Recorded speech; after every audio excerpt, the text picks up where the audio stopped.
Here's an idea of what eating local means to me. I have some apple cider vinegar here made with Ontario apples from Farm Boy, which is a local grocer. Cricklewood Farm cold pressed sunflower oil, which is a sunflower farm that produces cold pressed sunflower oil. It's a product of Canada and local to the Ottawa area. I also have a mixture called Love My Buns. And Love My Buns is a paleo, gluten-free mixture that you can make your own bread. Now I've taken 1 egg, 1 teaspoon of oil, 2 tablespoons of water, 2 tablespoons of the Love My Buns mix, and 1 teaspoon of the apple cider vinegar.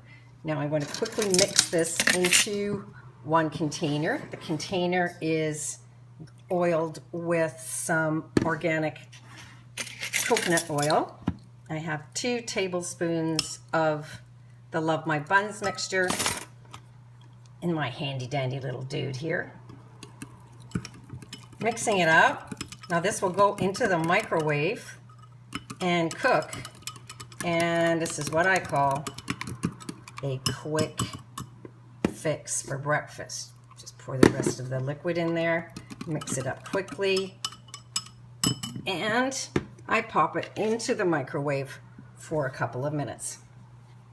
Fit, fast, and fun.